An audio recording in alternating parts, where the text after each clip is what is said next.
اعوذ باللہ من الشیطان الرجیم، بسم اللہ الرحمن الرحیم۔ السلام علیکم دوستو، جب ایک صدی قبل جنگ عظیم کا خاتمہ ہوا تو برطانیہ نے قوم یہود کے سر پر دست شفقت رکھا اور انہیں فلسطین میں جائے پناہ فراہم کی۔ یہ قوم دیکھتے ہی دیکھتے دنیا کے سیاہ و سفید کی مالک بن گئی۔ حالانکہ یہ قوم پچھلے 2000 سال سے در بدر کی ٹھوکریں کھا رہی تھی۔ تاریخ گواہ ہے کہ جتنی ٹھوکریں ان 2000 سالوں میں اس قوم کو پڑی ہیں، شاید ہی کسی قوم کو پڑی ہوں۔ بابل کے بادشاہ بخت نصرت سے لے کر جرمن کے جرنیل ہٹلر تک ایک طویل داستان ہے، لیکن پچھلی ایک صدی سے انہیں جو مرکزی حکومت ملی ہے، اس کے بعد یہ پوری دنیا پر نہ صرف حکمرانی کا خواب دیکھ رہے ہیں بلکہ صہیونی نظریات بھی پوری دنیا پر مسلط کر رہے ہیں۔ لہذا اس مقصد کو پایہ تکمیل تک پہنچانے کے لیے ان کے 4 بڑے مقاصد ہیں، جن میں پہلے نمبر پر آتا ہے آرمگیڈن۔ دوستو، آرمگیڈن انگلش زبان کا لفظ ہے جو کہ عبرانی کے ایک لفظ ہر مجدون سے لیا گیا ہے۔ ہر کا مطلب پہاڑ اور مجدون فلسطین کی ایک وادی کا نام ہے جس پر فلسطین نے قبضہ کیا ہوا ہے۔ دوستو، یہ پہاڑی پہلے بھی کئی بار انسانوں کے خون سے سیراب ہو چکی ہے، لیکن اب کی بار ایسی بڑی جنگ ہونے والی ہے جس کا تینوں بڑے مذاہب میں واضح طور پر ذکر ملتا ہے، اور تینوں مذاہب کے لوگ اس جنگ کا بڑی بے صبری سے انتظار کر رہے ہیں۔ بالخصوص یہودی قوم اس جنگ کا انتظار کر رہی ہے۔ ان کا خیال ہے کہ اس جنگ میں حضرت دانیال علیہ السلام یہود کا ساتھ دیں گے اور پھر اس کے بعد پوری دنیا میں یہودیت کا پرچم لہرایا جائے گا۔ جبکہ اگر اسلامی تعلیمات کو دیکھا جائے تو اسلام کے مطابق ایک بڑی جنگ ہونے والی ہے جس میں ایک طرف شر اور دوسری طرف خیر ہوگی، اور اس جنگ میں لوگ کھل کر سامنے آ جائیں گے کہ وہ حق کے ساتھ ہیں یا باطل کے ساتھ۔ ہمارے پیارے نبی کریم صلی اللہ علیہ وآلہ وسلم نے آج سے 1400 سال پہلے ارشاد فرمایا کہ قرب قیامت جنگیں ہوں گی۔ نہ قتل کرنے والے کو پتا ہوگا کہ وہ کیوں قتل کر رہا ہے، اور نہ ہی قتل ہونے والے کو پتا ہوگا کہ اسے قتل کیوں کیا جا رہا ہے۔ لہذا آج امریکہ کی دہشت گردی کے نام پر جنگ کو دیکھ لیں۔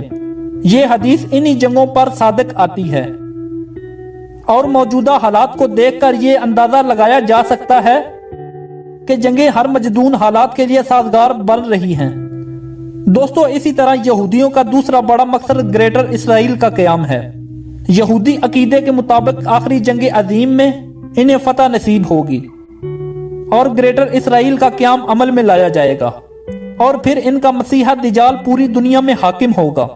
وہ نیو ورلڈ آرڈر کے ذریعے پوری دنیا میں ایک نظریے کے تحت حکومت بنانے میں کامیاب ہو سکیں گے۔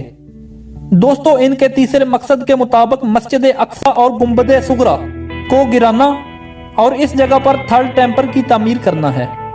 دوستو، مسجد اقصی اور گنبد صغری جو کہ مسلمانوں کا قبلہ اول ہے، یہودی اس کو شہید کرنا چاہتے ہیں تاکہ مسلمانوں کے تمام نقوش اس سرزمین فلسطین سے بالکل ختم کر کے ان کے اس دعوے کو ہی ختم کیا جا سکے کہ جس دعوے کے تحت وہ سرزمین فلسطین پر اپنا حق جما رہے ہیں۔ ان کا مقصد وہاں اس تھرڈ ٹیمپل کی تعمیر کرنا ہے جسے حضرت سلیمان علیہ السلام نے 1000 سال قبل مسیح میں تعمیر کیا تھا، لیکن بعد میں بخت نصرت نے اسے مسمار کر دیا تھا، اور اس کے بعد سکندر ذوالقرنین کے دور میں پھر سے تعمیر کیا گیا، لیکن اس کے بعد اسے 70 صدی عیسوی میں پھر سے مسمار کر دیا گیا اور تاحال تعمیر نہیں ہو سکا۔ جبکہ موجودہ حالات میں اس کی دیوار باقی ہے جسے دیوار گرا کہا جاتا ہے، وہی دیوار گرا جہاں یہودی جا کر اپنی عبادت کرتے ہیں۔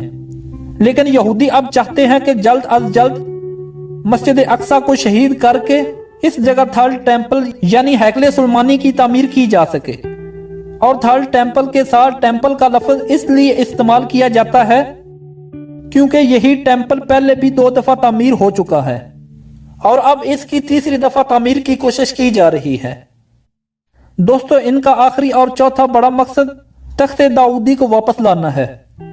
دوستو، تخت داؤدی سے مراد وہ مبارک پتھر ہے جس پر حضرت داؤد علیہ السلام کی تاج پوشی کی گئی تھی، اور بعد میں حضرت سلیمان علیہ السلام کی تاج پوشی بھی اسی پتھر پر ہوئی۔ بعد ازاں حضرت سلیمان علیہ السلام نے اس پتھر کو اسی ہیکل میں رکھ دیا جس کو انہوں نے تعمیر کروایا تھا، پھر اس کے بعد ہر یہودی بادشاہ کی اسی تخت پر تاج پوشی ہوتی رہی۔ 70 صدی عیسوی میں جب رومی جرنیل ٹائٹس نے ہائیکل کو گرایا تو وہ تخت بھی اپنے ساتھ روم لے گیا۔ روم سے یہ پھر آئرلینڈ گیا اور آئرلینڈ سے پھر اسکاٹ لینڈ گیا اور پھر 14ویں صدی عیسوی میں یہ برطانیہ لے جایا گیا اور اس وقت سے لے کر اب تک یہ برطانوی پارلیمنٹ کے چرچ میں موجود ہے۔ اسے ایک شاہی کرسی بنا کر اس میں نصب کر دیا گیا اور اب تک ملکہ برطانیہ کی تاج پوشی اسی تخت پر بٹھا کر کی جاتی ہے۔ یہودیوں کے خیال کے مطابق ان کا مسیحا دجال اس تخت کو واپس لائے گا اور پھر اسے تھرڈ ٹیمپر میں رکھا جائے گا۔ اور اسی کے ساتھ آج کی ہماری ویڈیو کا اختتام ہوتا ہے۔ امید کرتا ہوں کہ آپ کو ہماری ویڈیو پسند آئی ہوگی۔ دوستو، اگر آپ کو ہماری ویڈیو پسند آئی ہے تو اس ویڈیو کو لائک کریں، شیئر کریں اور کومنٹ میں اپنی رائے کا اظہار ضرور کریں اور ہمارا چینل عثمان علی ٹی وی ضرور سبسکرائب کر لیں۔ تھینک یو، اللہ حافظ۔